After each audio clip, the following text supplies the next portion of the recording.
Back in the year 1843, a man was born who, during his lifetime, was to have a profound effect on literally millions of people. His name was Russell Herman Conwell. He became a lawyer, then a newspaper editor, and finally a clergyman in 1881. It was during this latter period that an incident occurred which was to change his life and the lives of countless others. One day a group of boys came to Dr. Conwell at his church and asked him if he'd be willing to instruct them in college courses.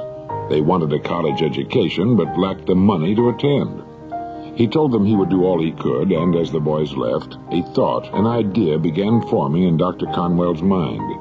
He asked himself, why couldn't there be a fine college for poor but deserving young men?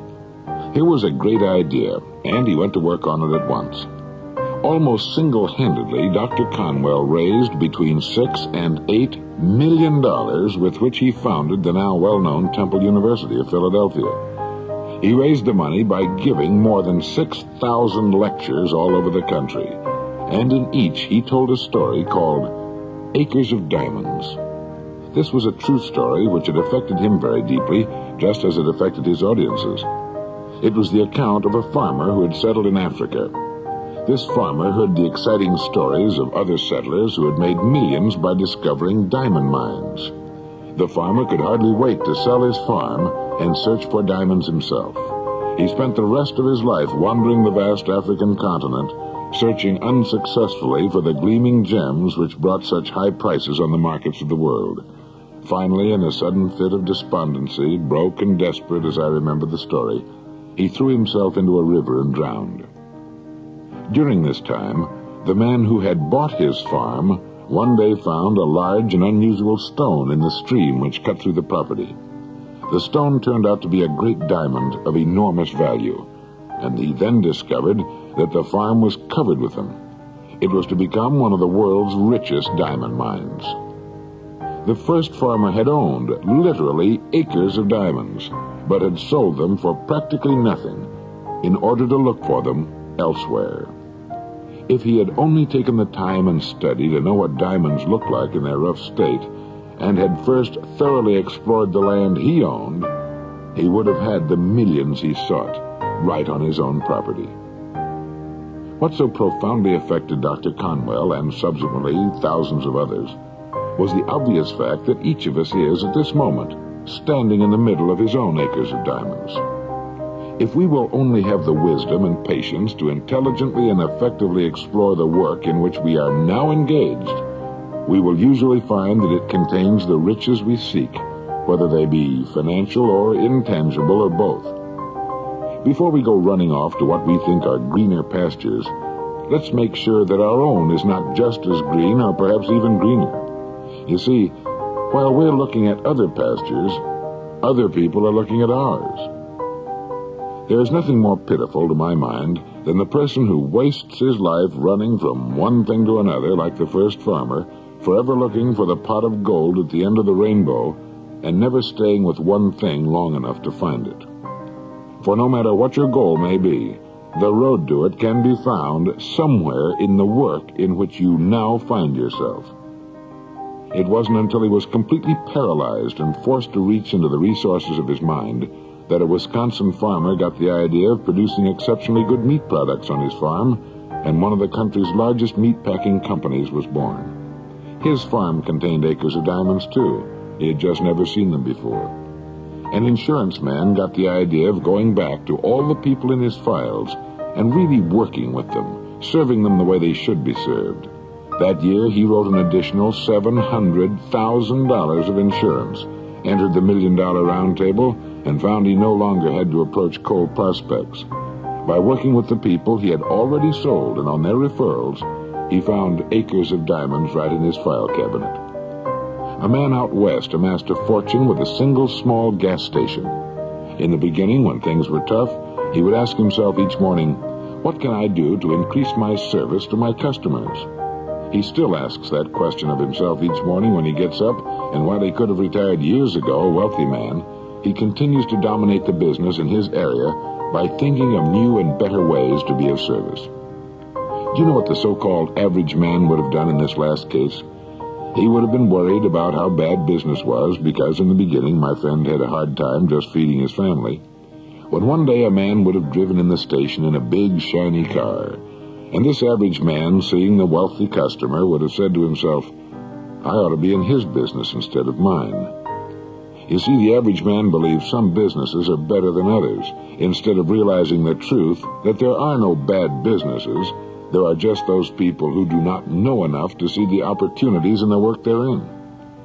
Jobs don't have futures. People do. No matter what our work happens to be, it's our business. We're its manager. If we can see no future or opportunity in it, it isn't because it's not there, but only because we can't see it. One time another farmer poked a tiny pumpkin into an empty 1-gallon glass jug. The pumpkin grew until it completely filled the jug and could grow no more. When it was ripe, the farmer broke the glass jug and had a pumpkin which had assumed the jug's exact shape.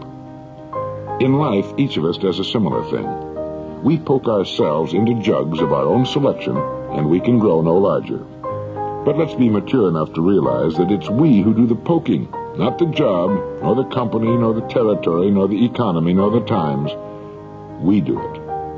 We should dispense with limitations and realize there's virtually no limit to our growth and development on the land upon which we now find ourselves, with our roots deep in the soil of a working philosophy of life, and our minds and bodies in the climate of freedom.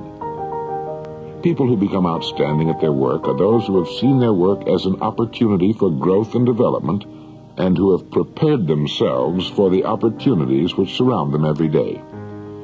It was Matthews who wrote, Unless a man has trained himself for his chance, the chance will only make him ridiculous. A great occasion is worth to a man exactly what his preparation enables him to make of it. Preparation is the key. It's becoming so good, so competent at what we're now doing, we'll actually force the opportunities we seek to come our way, as come our way they will. Imagination, creative imagination, comes from realizing that diamonds don't look like diamonds in their rough state, nor does a pile of iron ore look like iron or steel. Great opportunities lurk constantly in every aspect of the work in which we now find ourselves.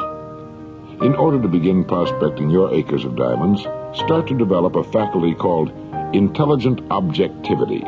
That is, we often have to stand off and look at what we do as a stranger might, a stranger who considers our pasture greener than his own. So to do this, start at the beginning. Within the framework of what industry or profession does your job fall? Do you know all you can know about your own industry? How did it begin? Why did it begin? Who started it and when? What is your industry's annual dollar volume? How fast has it grown during the past 20 years? What's its projected growth during the next 10 years? Did you know that many industries will double in size during the next 8 to 10 years? This takes only a 10% gain per year. In short, start now to become a student of your industry. You'll be amazed at the results. In 5 years or less, you can become a national expert in your field, and remember, it's the experts who write their own tickets in life. Just think of this for a moment.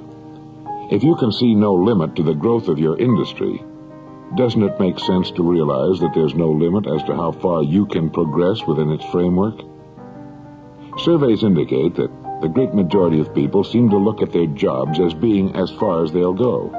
Why? We should realize how really desperately an expanding and dynamic industry needs and seeks the uncommon person to share in its growth. It will richly reward this person of vision who prepares himself to move up as his industry grows larger. So ask yourself this question. Do I know as much about my job and my industry as a good doctor or lawyer knows about his job within the framework of his profession? You should, you know. This is the attitude of the person who wants to become a professional at what he does for a living. It's far more fun, many times more rewarding and interesting, and in this way a person can ride out the occasional dips in the economic seas in a safe boat built of research and preparation.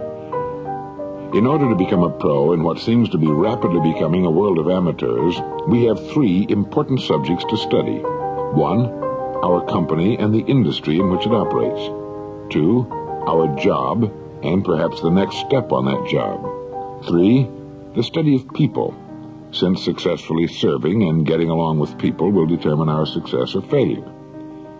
Those are 3 subjects on which you can gradually build a fine home library.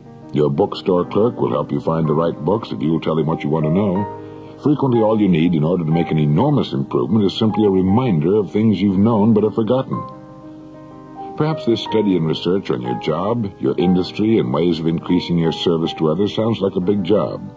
It is, but in the long run, it pays tremendous dividends, builds complete security, and it can be accomplished in an hour a day devoted to reading and making notes in your permanent notebook. 1 book or 1 article at a time, an hour a day, will find you becoming an expert at your particular job and industry in 5 years or less. The hours add up, 1 at a time, like the great stones of a pyramid, building a strong and permanent foundation which raises you a layer at a time toward the goal you seek. Each morning as you get ready for work, ask yourself this question: how can I increase my service today? Then, during the hour a day you set aside for study and research, make notes and think about your industry, about your job and company, and about people. You'll gradually begin to get better and better ideas for improving your service. And remember these words: no man can become rich without enriching others. Anyone who adds to prosperity must prosper in turn. Think of ways and means by which you can increase your contribution to your company, industry, to those you serve. You'll begin to notice a wonderful change in your world, for as ye sow, so shall ye reap. This applies just as much to a wife and the children as it does to the breadwinner. The minute you adopt this attitude, you've joined the top 5% of the people of the world. You've virtually removed all competition. You're creating rather than competing. You are affecting life rather than passively receiving whatever it has to give. You're becoming a contributor instead of a feeder. By taking this attitude toward your work, your company, and industry, you're automatically taking care of 2 vital parts of successful living. 1, you'll find yourself becoming more interested and enthusiastic about your work and its future, and this interest and enthusiasm is contagious. And 2, you're building financial security which will last a lifetime. Above all, keep this thought in mind as often as you can on and off the job. Somewhere within the work you are now doing, there lurks an opportunity which will bring you everything you could possibly want for yourself and your family. It will not be labeled opportunity. It will be hidden in common, everyday garments, just as was the hairpin with which a man fashioned the first paperclip, or the dirty drinking glass which triggered the paper cup industry, or the commonplace set of names of old customers which became the fortune of a salesman. Now, in closing, here are 12 points to remember. 1. If we will develop the wisdom and patience to intelligently and effectively explore the work in which we're now engaged, we'll find it contains the riches, tangible and intangible, we seek. 2. Before we go running off to what we think are greener pastures, let's realize our own pasture is unlimited. 3. There are no bad jobs, but it's the way in which we go about our work which makes it good or bad. 4. We poke ourselves into jugs beyond which we cannot grow. Let's remove the limitations we've set upon ourselves. 5. Only preparation can ensure our taking advantage of the opportunities which will present themselves in the future, opportunities which are around us now. 6. Put your imagination to work on the many ways and means of improving what you're now doing. 7. Learn all you can about your job, your company, and your industry. 8. Since there's no limit to the growth of your industry, it must follow there is similarly no limit to your growth potential within that industry. 9. Our dynamic and growing economy needs and will well reward the uncommon person who seeks a place in this growth. 10. Begin to build your library of reference material pertaining to your company, industry, job, and on how to better serve and get along with people. 11. Set aside an hour a day for this study and research. And 12. Remember the story of the acres of diamonds. In the next message, I'll tell you of a worthy destination. Until then, remember this, written by McCune. If a man has any brains at all, let him hold on to his calling. And in the grand sweep of things, his turn will come at last. Thank you.